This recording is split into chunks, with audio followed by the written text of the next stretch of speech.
Luna, the day I was supposed to get engaged to my childhood friend, he was late. When Adrian finally showed up, I'd already lifted the microphone and announced to the guests, the engagement is off. He assumed there had to be a reason and actually blamed me for being inconsiderate.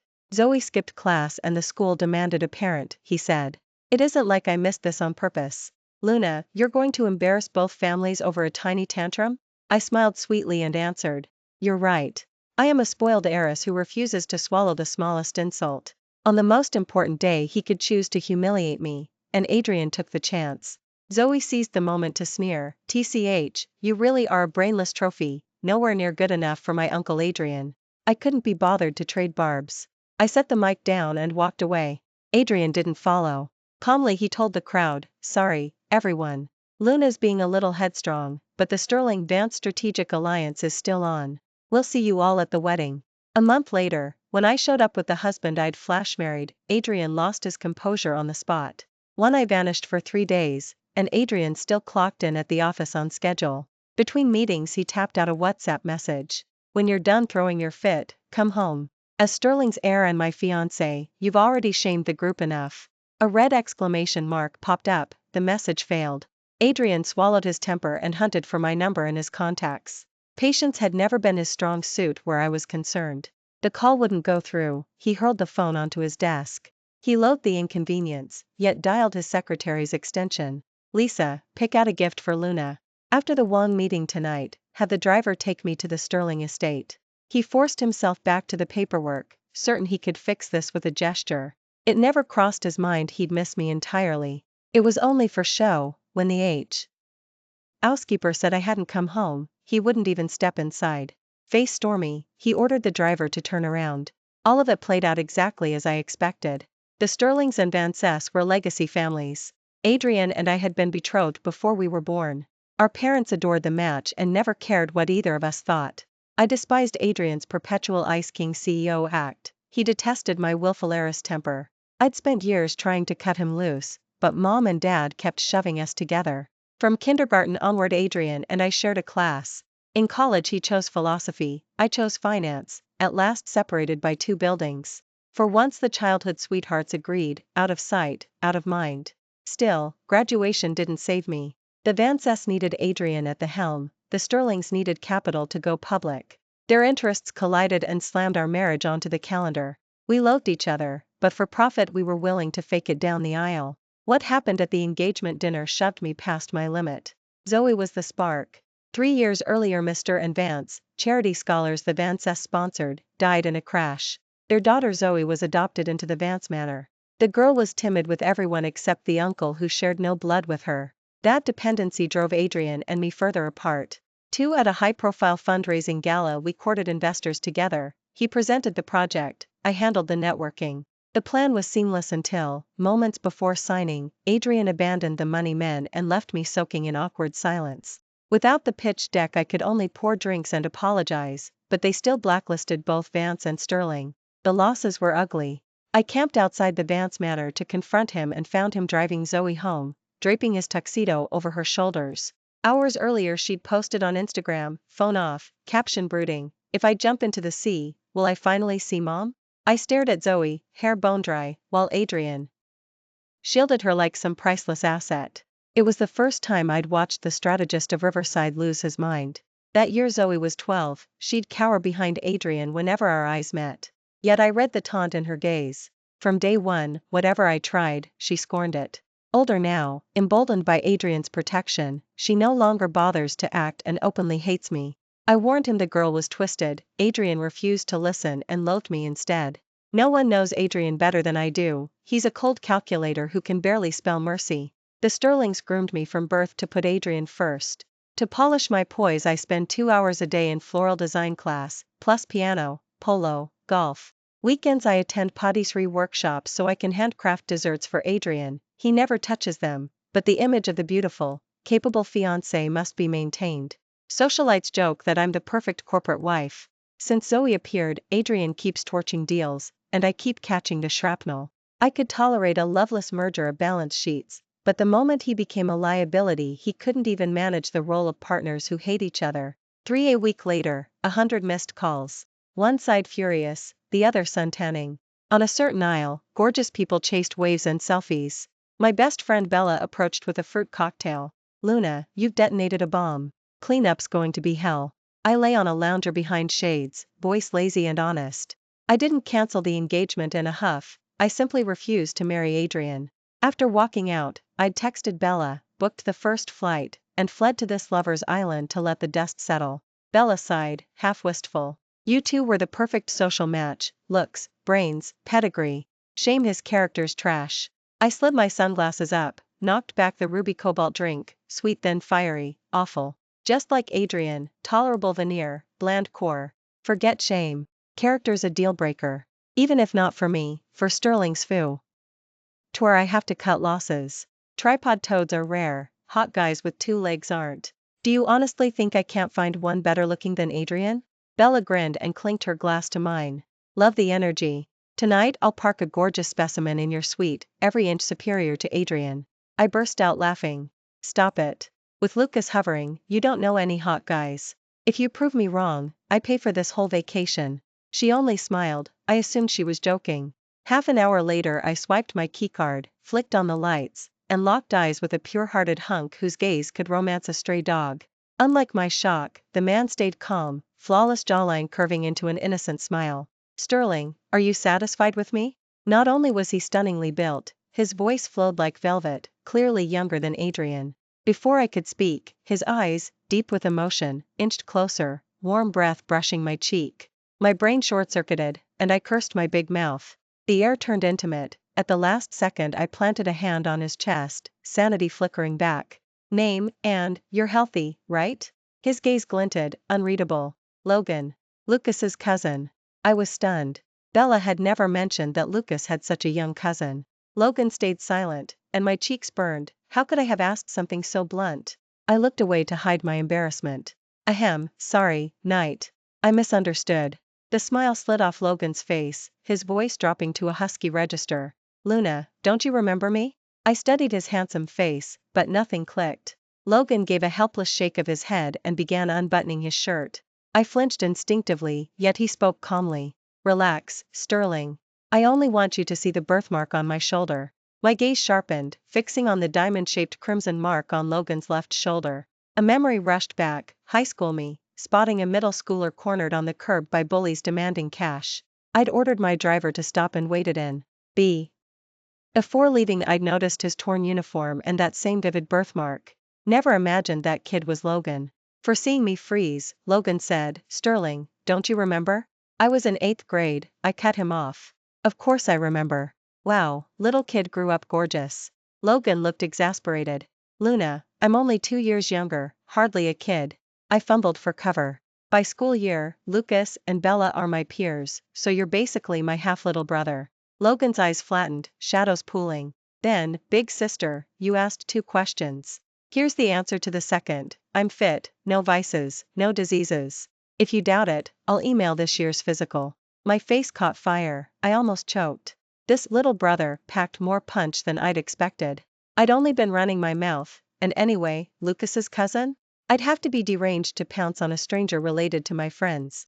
Bella had royally screwed me over. I forced a smile. Look, Logan, Bella's a joker. Whatever she told you, forget tonight, it's nonsense. Logan chuckled, eyes still smoldering. The night jeans were lethal, Lucas already had killer bedroom eyes, and Logan's casual smile looked like a love confession. A ringtone shattered the tension. I sagged in relief, until Adrian's voice darkened my mood. Luna, you're an adult, tantrums are past their sell-by. The press claims our alliance is wobbling. I don't care where you are, tonight the CEO is hosting the charity gala at the hotel. Show up. Test me and face the fallout. Before he finished, a girl's voice piped up. Uncle Adrian, I'm coming too. Which gown looks better? Uncle Adrian, that blue diamond tux matches the sapphires on my dress. I hung up before Zoe's one-woman show peaked. Little girl tricks, irrelevant. I'd grown up watching my mother pretend she didn't know about dad's mistresses. Outsiders envied their devoted marriage, unaware of the PR hush money lavished to keep it spotless. High society marriages are mergers, not love stories. I used to PLA. Why along, clawing at Zoe for Adrian's sake. Not anymore. The phone rang again, same number. 5 I moved to reject. Logan swiped it first. Zoe crowed, Luna, I said that on purpose. While you vanished, Uncle Adrian never mentioned you. I lunged. Logan held the phone high and fired back, excellent, mean girl poser. Keep Adrian on a leash, don't let him disturb my time with big sis. Zoe went silent, stunned. I fumed, pinching the soft flesh above Logan's hip until he yelped and I reclaimed my cell. Logan, are you insane? Do you realize the mess you just brewed? Eyes watering, he bent in apology. I'm sorry, sis. I can't stand watching villains gloat.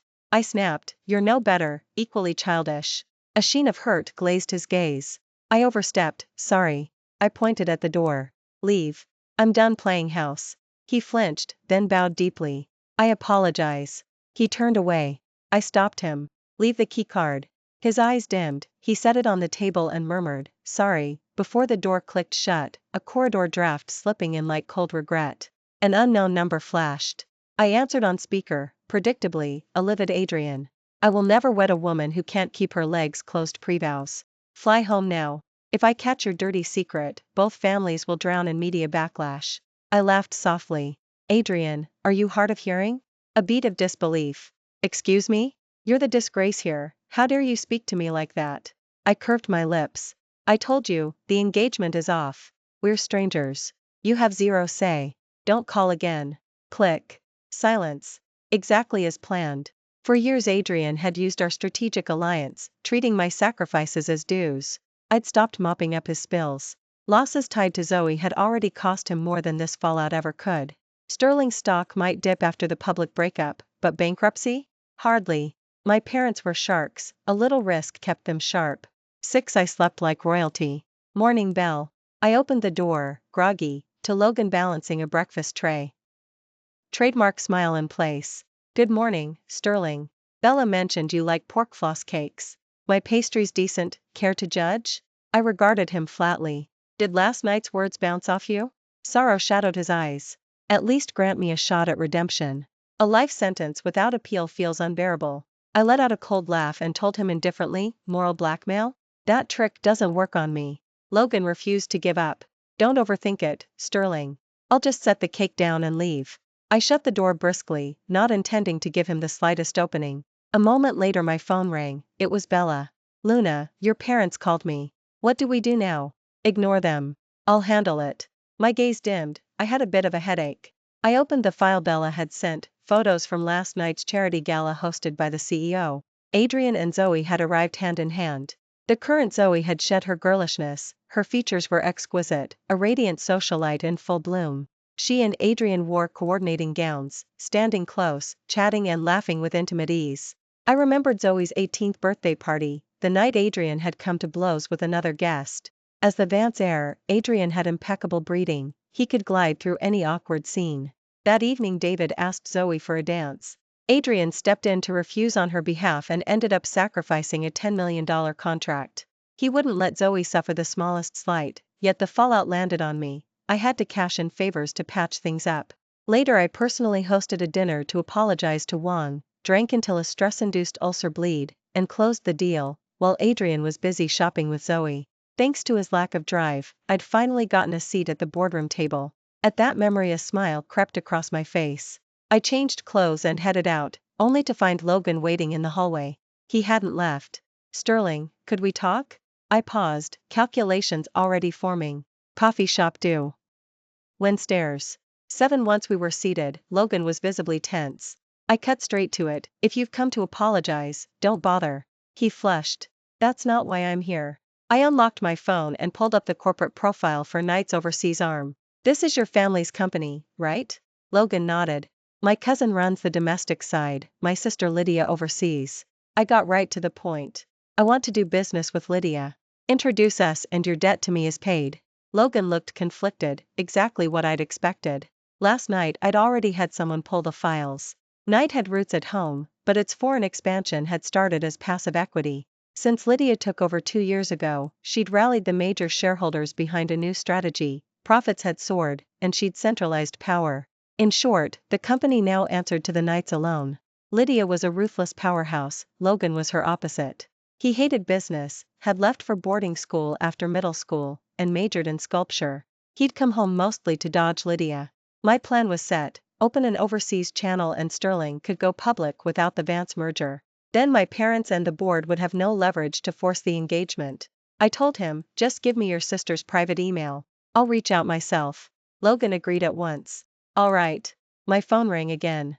Zoe, Luna, shame on you. Adrian's running a fever and his stomach's bleeding from stress. Where are you? I almost laughed. He's sick? Take him to a hospital. I'm not a doctor. Zoe ordered me as if it were her right. I can't drive. Come pick Adrian up and take him to the ER. My voice was ice. Then let him die. Before I could hang up, Adrian dropped the act. Luna, are you really ready to burn everything down?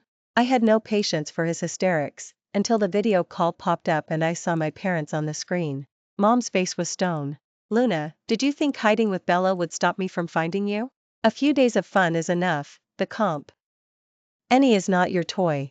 Dad chimed in, the strategic alliance is non-negotiable. Adrian was late, so what? Stop being petty and making us a laughingstock. On the Vance side, smiles were daggers. They urged Adrian to placate me while hinting they feared I might cuckold their heir before the wedding. I spared no one. Adrian, this pity play is pathetic. Accept reality, I won't marry you. And as of today Sterling severs all ties with Vance. Before my parents could object, I cut them off. I hold the client files. Investors and partners deal with me. If any of you want to watch the stock plummet, keep pushing. Adrian exploded. Luna, do you even hear yourself? The Sterlings and the Vances rise or fall together. All this because I was 30 minutes late to our engagement? I said, almost bored, I simply can't stand Zoe. Boot her out of the Vance manor and I might consider coming back to finish the engagement. At that, Logan's mood dipped. Sister. My eyes narrowed, I read him easily. Logan had staged this to drive Adrian and me apart. Unfortunately, this sort of possessive scheming only disgusted me. Everyone on the call had heard Logan's voice. Adrian's tone went lethal. Luna, you're still engaged to me, yet you can't even keep your boy toy hidden? I didn't flinch. We never exchanged rings, that engagement is void. And Adrian, don't pretend I don't know you bought Zoe the same custom wedding band. Seeing it on my finger makes me sick. Adrian shrugged. Our bands are custom, yes. Zoe liked the design. As her elder, can't you be generous? Before I could answer, Logan fired back, then marry Zoe yourself, maybe she's in love with you too. The jab sent Adrian into a denial. Utter nonsense. Zoe and I are family. Zoe seized the moment, pouring fuel on the fire. Uncle Adrian, don't be mad. I warned you Luna keeps boy toys on the side. Now we have proof. A woman this shameless doesn't deserve to set foot in the Vance manor. I offered no defense. I simply said, Mom, Dad, no more contact with the Vances. My engagement to Adrian is officially over. I ended the call. Logan's eyes flickered with triumph. Aren't you going to explain, sister? I studied him. The kid had probably been bullied when he was young, he might be a little unhinged. Whatever the case, repaying kindness with manipulation left a bad taste in my mouth. Half a month passed. Adrian didn't contact me again, and my deal with Lydia was locked in. Logan stuck to my side like glue. I ignored the shadow. Until one night he slipped into my room and laid his cards on the table. Luna, I know what you've been negotiating with Lydia. I arched a brow. So? He said, if you want an alliance with the Knights, there's a simpler way. I'm a better match than Adrian. You and Lydia both love business, I'll back you without question. I didn't hesitate. Then let's get married. Logan stood frozen, stunned by my bluntness. I continued, unruffled. We fly home tomorrow and file the paperwork. Window closes fast. Lydia already couriered your birth certificate to me. Logan had never imagined it would be this effortless. At this moment, he should have been overjoyed, yet hesitation crept in. He couldn't help asking me, are you serious? My expression didn't change. Of course. Logan spoke, disappointed. You're treating marriage like a business deal. You don't actually like me. I didn't hide the truth. You said it yourself, you're a better strategic alliance for me than Adrian. You just think the fairy tale plot of a prince falling for Cinderella is romantic. But don't forget, Cinderella was originally the least favored youngest daughter of an earl. Take Lydia, for example. Do you really think she'd ever wake up one day and fall for some penniless guy, abandoning the company she's worked herself to the bone to build?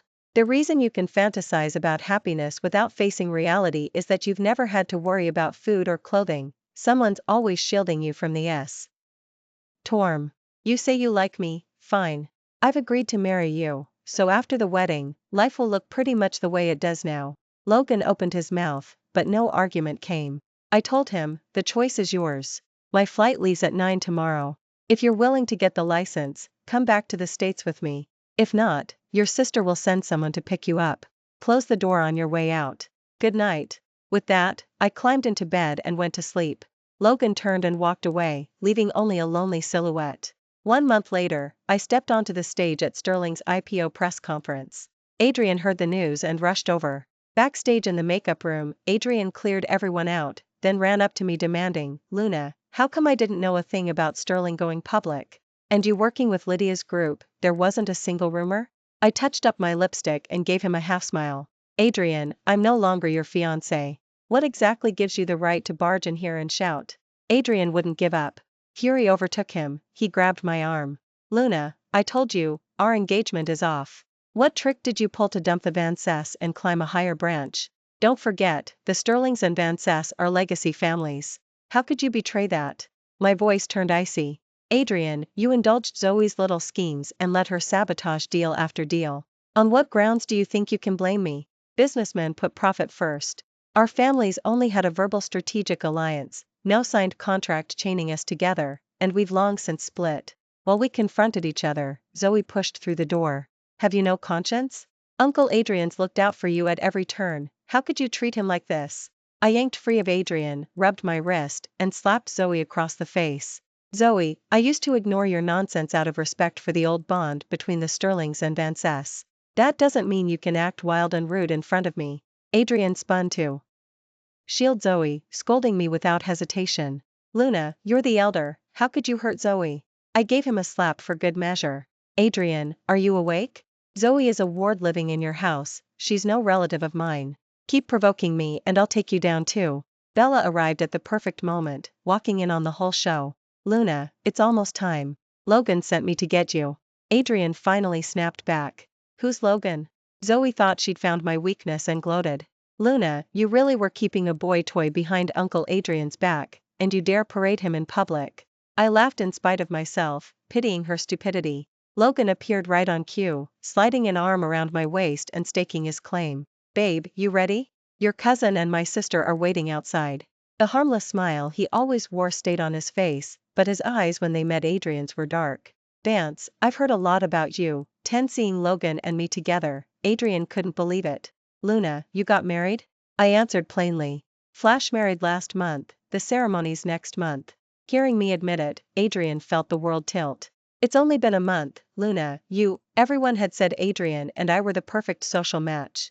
He never expected that one day I'd marry someone else." I warned Zoe coldly. "Logan is no boy toy. If you don't want the Vance stock to nosedive, I suggest you keep a civil tongue." Zoe pouted, secretly delighted, now no one could compete with her for Adrian. Logan was surprised and thrilled by my attitude, he hadn't expected me to defend him. Adrian managed a bitter smile. Once, I had stood up for him the same way, but now everything had flipped overnight. Logan and I left hand in hand. "Uncle Adrian, she isn't worth your anger. From now on, I'll stay with you." Zoe tugged his sleeve in glee, but he flung her off. When Logan and I announced our marriage, Adrian suddenly rushed on stage, clutching my hand and apologizing in confusion. "Luna, you're just trying to spite me, right? These people are actors you hired. I was wrong to be late to the engagement party, let's stop this, okay?" I'd never seen him lose control in public. Adrian didn't love me, his reaction was nothing but bruised pride. Frantic, Zoe screamed at the press not to take pictures and tried to drag him away. In the end, Logan called security to escort Adrian out. I watched the entire spectacle with detached calm. Not long after, Zoe waylaid me again, blocking me outside the company. I laid it out for her. "Adrian is your uncle. Even without me, your clumsy tricks will never make your childish fantasy come true." Zoe tried to provoke me instead. "Luna, you chased Adrian your whole life. Now the Van Cess want to pair him with the CEO's daughter, don't you care at all?" Her scheming might as well have been written on her face, she thought everyone else a fool. I was torn between laughter and despair. "Zoe, I'm already married. What happens between you and Adrian is none of my business. The CEO had that daughter late in life, I suggest you don't cross the darling princess of the Wang family." Zoe kept spitting nonsense. "Luna, Uncle Adrian lost all dignity because of you. Don't think you can wash your hands of it." If he's forced to marry someone else, I swear I'll die. Back when Adrian doted on her, he'd clearly spoiled her brain. My eyes dimmed. Then go die. Furious, Zoe started to scream, but I was already climbing the stairs in my stilettos.